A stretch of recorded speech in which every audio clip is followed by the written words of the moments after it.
puisqu'on en parle des dettes et compagnie, on va parler de la saison de chauffage qui doit commencer bientôt. Ah bah oui.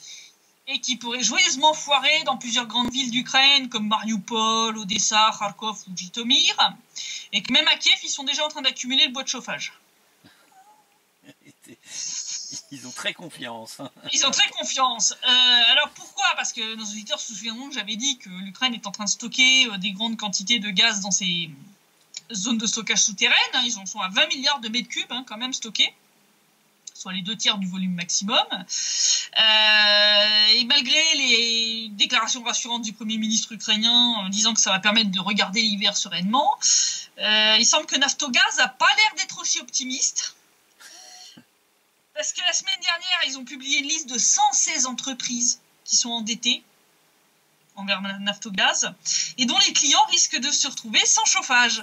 Puisque je rappelle qu'ici, c'est du chauffage très centralisé. C'est-à-dire, c'est pas par immeuble, c'est par pâté de maison. On a ce qu'on appelle des maisons de chauffage qui fonctionnent souvent soit au charbon, soit au gaz, qui chauffent la flotte pour tout le quartier. Mmh. Voilà. Le problème, c'est que les sociétés qui gèrent ces trucs-là n'ont pas payé leurs factures. Et là, il y en a 116 qui risquent de se retrouver coupés de gaz. Et donc, ne pourront pas fournir le chauffage pendant l'hiver.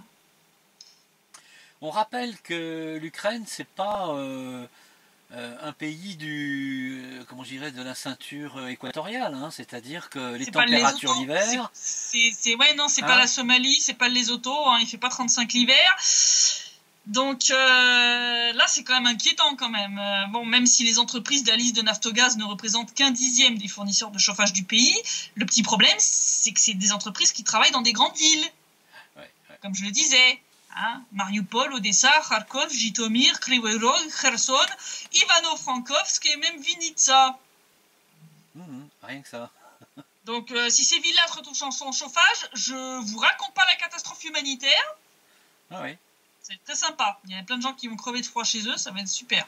Moins 10, moins 15 dehors, ça fait un petit zéro à la maison, sans chauffage, et encore, faut que ce soit bien isolé quand même. Et encore, oui, c'est pas très bien isolé souvent. Les bâtiments d'époque soviétique, je peux t'assurer que l'isolation, c'est pas ça, quoi. Et puis il n'y a pas que le gaz et le chauffage qui sont concernés. D'autres services publics sont également menacés, malgré une légère diminution des citoyens pour tout ce qui est services communaux, etc. pendant la saison chaude. Ils ont payé un petit peu leurs dettes. Il y a eu une baisse de 1,7% de la dette. Enfin, ils ont quand même toujours 47,3 milliards de hryvnia de dettes de charges communales. Beaucoup. Le truc, c'est que ça va être bien parti pour remonter, parce que dès l'hiver, tu vas consommer plus de gaz, plus d'électricité, etc. Donc, je pense que ça va pas s'arranger. Et qu'en plus, depuis le début du mois d'octobre, il y a deux trucs qui vont venir se mettre là, pour aggraver encore la situation. C'est que les Ukrainiens qui chauffent leurs maisons et leurs appartements au gaz vont voir leurs subventions réduites. Et qu'à partir du 1er décembre, Naftogaz va augmenter ses tarifs jusqu'à la limite maximum fixée par le Conseil des ministres. Soit 9,16 hryvnia par mètre cube. Ce qui veut dire qu'en moyenne, pour les foyers ukrainiens, ça va représenter une hausse de 2000 hryvnia de la facture de gaz. Ah bah ça va jaser. Bon, vous la souvenez venir la catastrophe là. Puis l'autre problème, c'est que les dernières négociations trilatérales sur le gaz entre Moscou, Bruxelles et Kiev en septembre, ça n'a rien donné. Que la principale question, c'était le transit de gaz russe vers l'Europe, et que à la fin de l'année, je rappelle, le contrat actuel expire, que Kiev insiste pour en conclure un, même pas pour 10, mais pour 15 ans. Pour 15 ans. Un siècle, pendant qu'on y est. Non, mais la Gazprom a rappelé que s'il voulait ça, il fallait qu'Ukrotransgaz devait, conformément au droit européen, sortir du giron de Naftogaz et devenir une société indépendante, et qu'il y a peu de chances qu'ils y arrivent d'ici la fin de l'année. Et que c'était pour ça que Gazprom avait proposé de faire un contrat d'1 an pour permettre à Ukrotransgaz d'effectuer les procédures nécessaires. Voilà. Bon, les Russes comprennent bien que Kiev a besoin d'un nouveau contrat pour ensuite conclure des accords avec les coursiers européens en énergie et de racheter une partie du gaz en transit pour ses propres besoins, comme d'habitude, en essayant de le faire passer pour du gaz européen qui vient par flux inversé, mais en fait c'est du gaz russe. C'est pour ça d'ailleurs probablement que le Danemark traîne des pieds pour autoriser le passage du Nord Stream 2. Non, mais là ça a l'air de se débloquer tout doucement, de toute façon. Parce que ils traînent des pieds en sens où ils disent non, on va faire une enquête, machin, et puis on signera là. Non, mais là pour l'instant ça a l'air de se lever, et de toute façon là la route qui a l'air d'être privilégiée, c'est celle qui passe juste dans la zone économique danoise. Donc c'est pas du tout la même chose que dans les eaux territoriales. Et donc là en gros c'est plus un système de notification, et au bout d'un mois en gros s'il n'y a pas eu d'appel ça passe comme ça quoi. Donc de toute façon les Russes ont pas l'air de s'affoler, ils ont l'air de dire que tout se déroulera sur l'agenda. Non, ça représenterait de toute façon un peu plus de travaux, un peu plus d'argent à dépenser, et puis finalement le Danemark se priverait d'une taxe de transit, oui. ça serait tant pis pour eux. Bon, en tout cas... C'est de l'orage Oui, c'est de l'orage. Ouais, d'accord, parce qu'à un moment donné... Ouais, non, c'est de l'orage. Je me demandais si c'était pas des obus qui tombaient. Non, c'est pas des obus, c'est de l'orage. D'accord. Bon, en tout cas, ce système de flux inversé depuis l'Europe, ça a quand même posé quelques problèmes à Kiev, parce que c'est comme pour les ménages ukrainiens, en fait, Kiev paye pas non plus ses factures. Ouais. Là, entre autres, Transgaz doit 4,1 milliards de hryvnias aux Européens. Et avec ça. C'est-à-dire plusieurs centaines de millions d'euros. Et qu'en gros, au mois de juillet, on leur a dit, si vous ne payez pas votre dette, on va couper le robinet. Ouais. Mais ils seraient capables d'intercepter le gaz avant même qu'il ressorte d'Ukraine? Oui, ils l'ont déjà fait à l'époque de la Révolution Orange, ce qui avait mené à la première guerre du gaz. Bon, en sachant cela, c'est pour ça que Moscou avait offert à Kiev de signer un accord de fourniture directe avec réduction des tarifs pour les utilisateurs finaux de 25%, le fameux contrat que Moscou a mis sur la table. Le petit problème, c'est que si Kiev avait accepté, ils auraient dû expliquer pourquoi ils achetaient du gaz aux pays agresseurs, déjà de une, et puis pourquoi ils ont pas pris cette décision plus tôt pour éviter d'avoir des tarifs prohibitifs des services publics. Bah oui.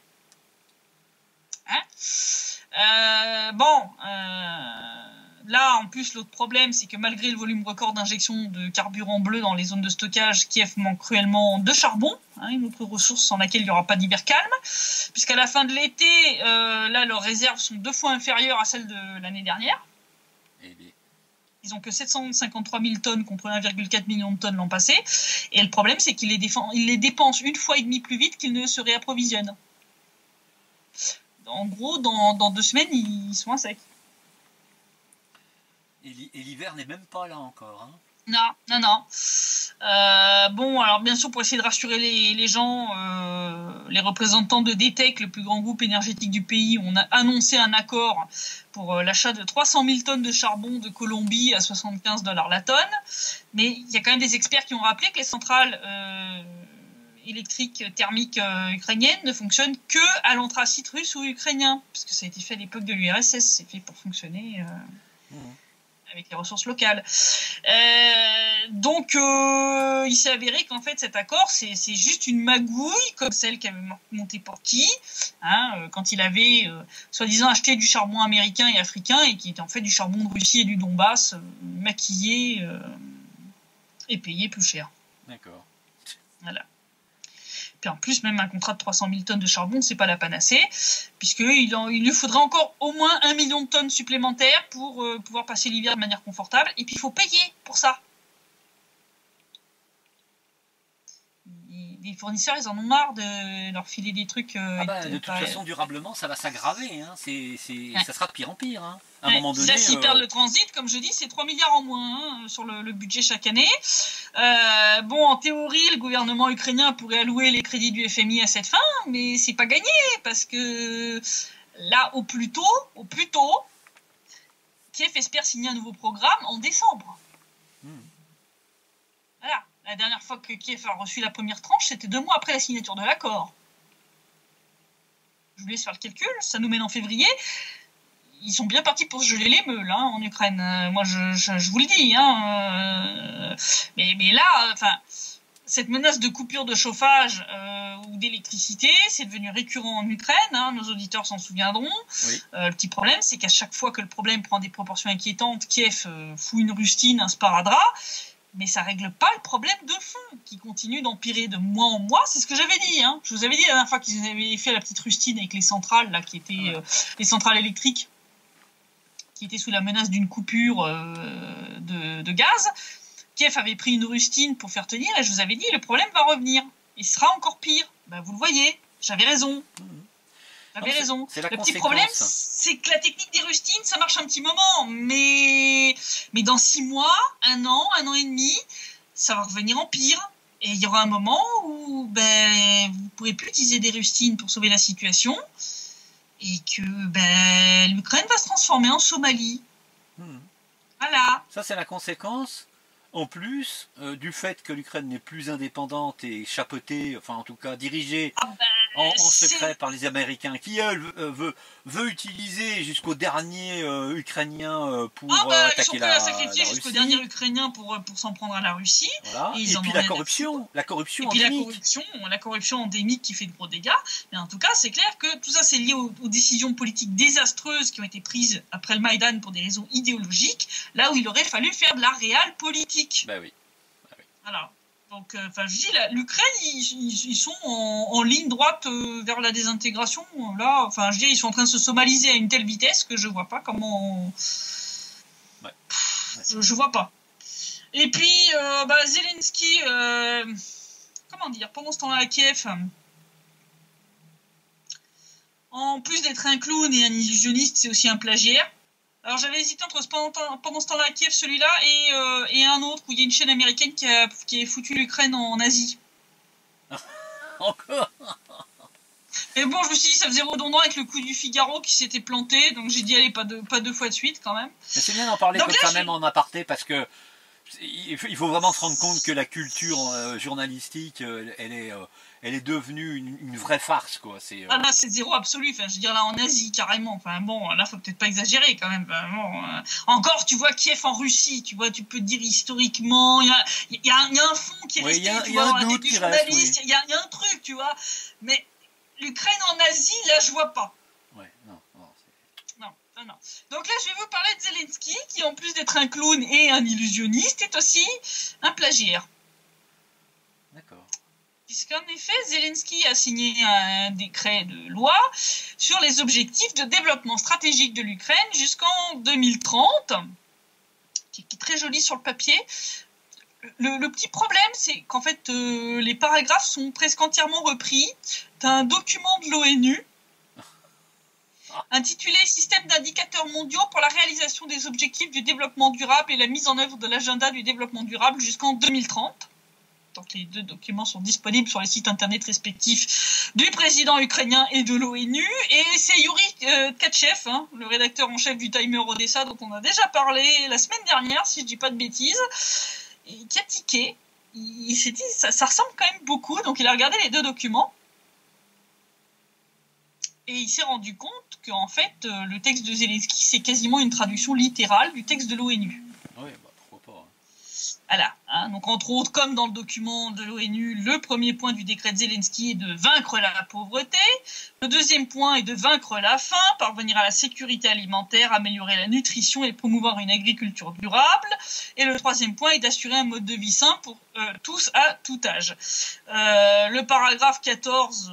sur justement la conservation et l'utilisation durable des océans, des mers et des ressources marines pour un développement durable a été repris tel quel et juste traduit en ukrainien dans le décret de Zelensky, etc., etc.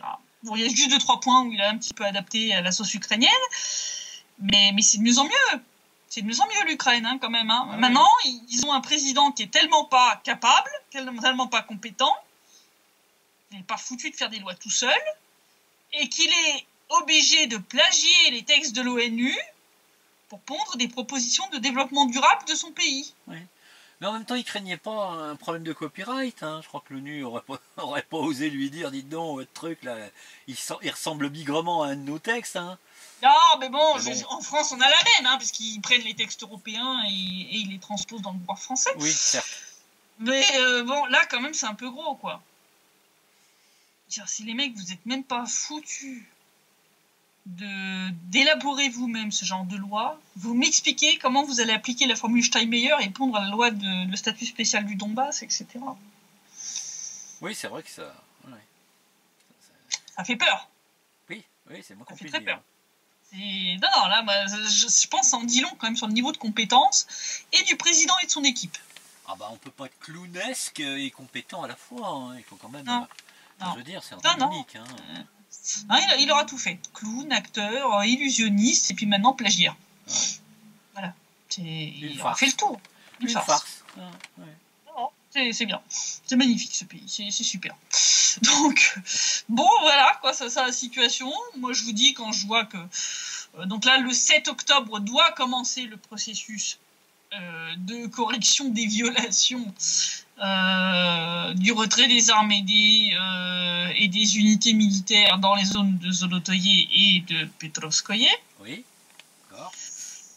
Nikonova a dit qu'il fallait compter au moins un bon mois pour tout régler, dans le meilleur des cas.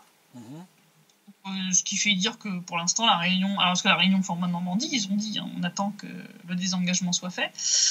Donc, là, vu qu'ils installent des nouvelles mines, qu'ils ont des BTR présents dans la zone et autres conneries du même Toyo, ou puis même à Stanisław Luganskaya, je pense que la réunion format Normandie, c'est pas pour demain. Non, mais ils sabotent tout avant quoi que ce soit d'autre qui puisse ressembler à un respect des accords. Le rétropédalage le jour même, déjà ça aurait dû vous mettre la puce à l'oreille. Oui. Et puis, comme l'a dit l'autre expert, et puis comme je dis moi, ils ont signé Minsk 1, ils l'ont pas appliqué, ils ont signé Minsk 2, ils l'ont pas appliqué, ils ont signé les mesures additionnelles de contrôle du cessez-le-feu, ils les appliquent pas.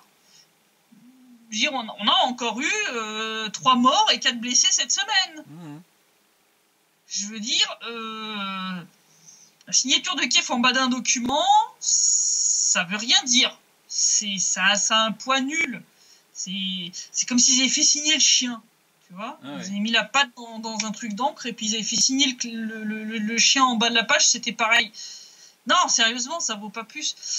Moi, les gens qui sont en train de se frotter les mains, ça y est, on va remettre la... Oui, c'est d'ailleurs le cabinet des ministres ukrainiens, petit aparté, a compté la réintégration du Donbass pour élaborer son budget 2020.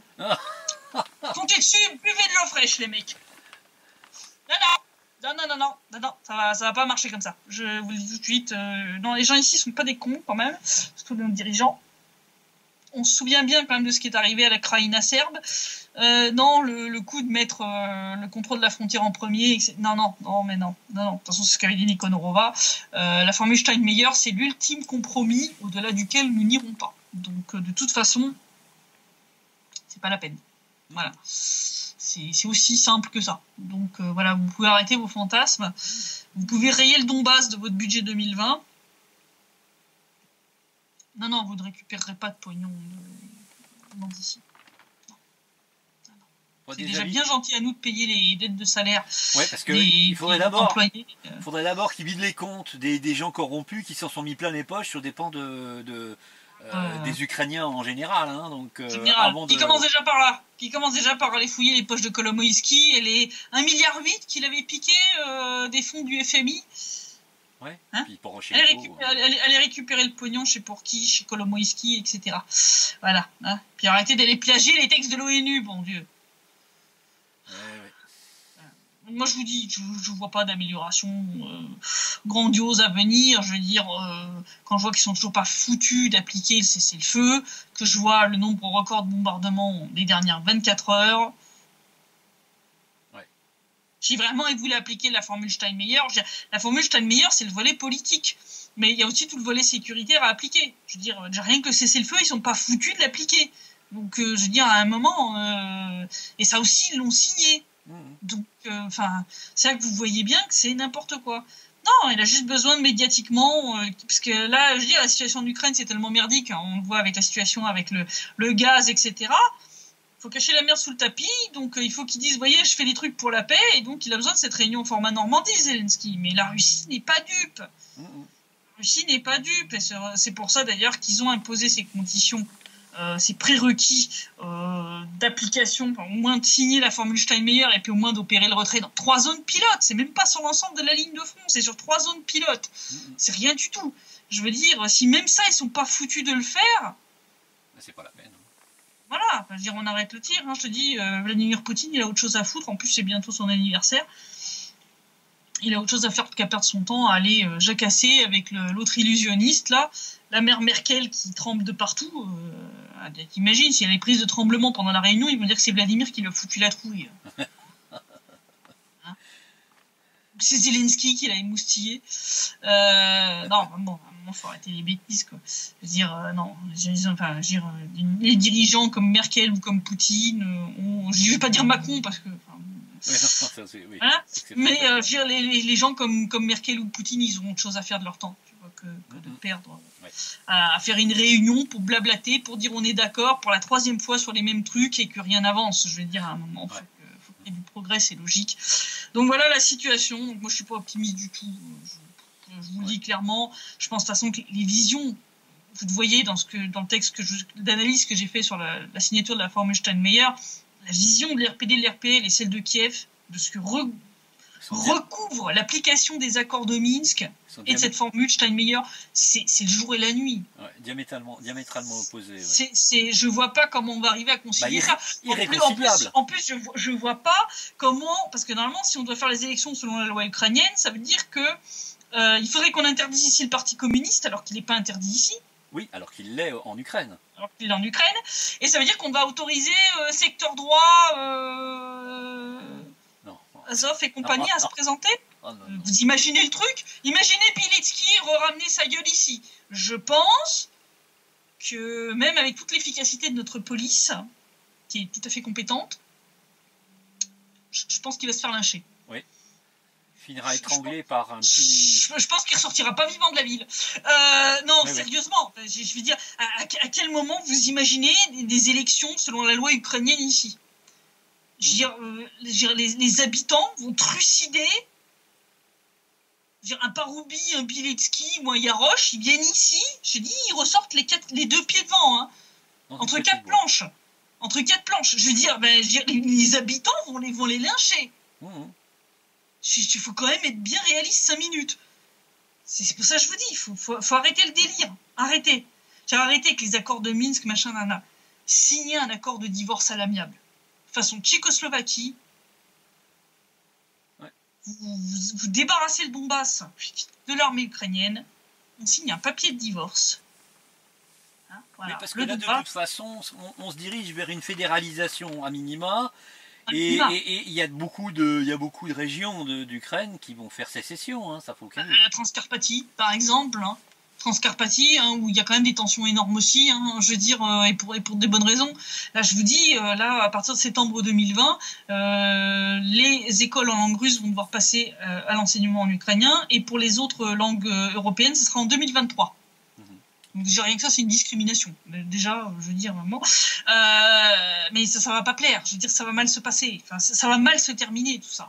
Ouais. Donc je veux dire à un moment il faut être réaliste. Je veux dire je comprends pourquoi la Russie au départ a essayé de sauver l'intégrité territoriale de l'Ukraine parce qu'ils espéraient encore au tout début arriver à ramener le Donbass dans le giron ukrainien pour contrebalancer la partie occidentale du pays. Bon maintenant devant l'évidence que c'est un échec flagrant, on arrête le tir. On arrête le tir, je veux dire, je comprends bien que le problème c'est que si on sépare officiellement le Donbass de l'Ukraine va pouvoir après rentrer dans l'OTAN. Mais de toute façon, je veux dire, ils y sont déjà de facto. Oui, l'OTAN est déjà sur place, hein, vous les avez dans les blocs, dans les bunkers en face, hein, sur le front. Voilà. Hein, donc je vais dire, là à un moment il faut arrêter, voilà. Faites un divorce à la tchécoslovaque, voilà. Merci pour ces bons moments, mais ciao, bonsoir. Voilà. Je pense que c'est effectivement ce qu'il y aurait de mieux à faire pour tout le monde. Arrêtez ce délire. Parce que bon, moi quand je vois des journalistes là, à Lvov, qui sont là en train de te dire faut mettre en place des camps de filtration, et puis tous ceux qui disent pas gloire à l'Ukraine, gloire aux héros, on les bute, ou l'autre qui te dit en gros les 90% qui sont pro-russes en Crimée et ici, faut les déporter. Bon, les enfants et ces mecs-là se font ni punir, ni foutre en tôle, parce que je suis désolé, c'est de l'incitation à la haine, hein, c'est de l'incitation au crime contre l'humanité, au génocide. Je veux dire, à un moment, bon, et vous voulez qu'on retourne sous le giron d'un pays comme ça, mais jamais de la vie. Enfin, je veux dire, ça n'arrivera pas. Comme je le dis plusieurs fois, ici, on a maintenant, depuis le dernier jour du drapeau russe, on a le drapeau russe qui flotte sur la place Lénine. Voilà. Il n'a pas été décroché. Je pense que c'est très clair. Voilà, je pense que j'ai pas besoin d'en dire plus. Donc non, arrêtez de fantasmer avec ça. Et je pense que la situation va pas du tout s'arranger. Je pense que même pour l'Ukraine, la situation va pas du tout s'arranger. Je pense que là, l'Ukraine va continuer sur la route qui a été lancée par Porky et Turchinov, et je pense que ça va se terminer façon Yougoslavie. Voilà. C'est à peu près ça le truc. Donc je te dis à la semaine prochaine pour le prochain site-rep qui sera le numéro 160. Ce sera le numéro bon. Oui. Et puis, en espérant quand même qu'ils vont quand même un peu se calmer, qu'ils vont pas continuer sur la tendance des dernières 24 heures, parce que... Ouais, c'est violent, c'est extrêmement sinon, violent. Le bilan, il va vraiment être moche, là. En tout cas, on remercie nos vidéos spectateurs et spectatrices d'avoir été jusqu'à là, pour nous écouter, hein, pour t'écouter toi surtout, hein, ton site rep. Parce qu'il a été effectivement long, mais il était nécessairement long dans la mesure où on avait besoin de... L'analyse pour la formule Steinmeier était malheureusement nécessaire, parce que j'ai vu beaucoup de gens s'illusionner sur ce que ça peut donner. Il y a plein de gens qui croient vraiment que Kiev va l'appliquer. Non, descendez sur Terre.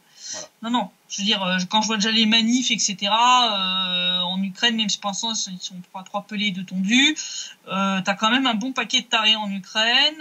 Je veux dire, quand ils ont voté la loi sur le statut spécial du Donbass, qui est complètement incomplète, etc., comme je l'ai dit, mais même comme ça, je rappelle qu'il y a eu des morts. Je veux dire, les ultranationalistes avaient manifesté devant la Rada pendant le vote, et il y en a un qui avait balancé une grenade au pied des flics. Oui, exact. Ouais. Il y a eu des morts. Bon. Je veux dire, à un moment, ces unités-là sont extrêmement... ils ont été armés, financés depuis 5 ans maintenant. Je dirais, ils représentent quand même un danger. Je veux dire, faut quand même... Instrumentalisé par la CIA, hein, donc, qui commande tout à Kiev. Donc malheureusement, c'est un acteur... Et puis de toute façon, comme je l'ai dit, c'est pas dans l'intérêt de Washington de permettre de résoudre pacifiquement le conflit dans le Donbass. Absolument. Parce que la fédéralisation de l'Ukraine ne les arrange pas du tout. Parce que ça veut dire à ce moment-là que le Donbass pourrait de nouveau peser dans les décisions politiques du pays, et donc empêcher l'intégration au sein de l'OTAN, de l'Union européenne, etc., etc. Donc c'est pas du tout ce qu'ils veulent. Donc je te dis à la semaine prochaine et je te souhaite une bonne soirée. Merci Christelle, à la semaine prochaine, à samedi prochain pour le 160e site rep. Bonne soirée, au revoir.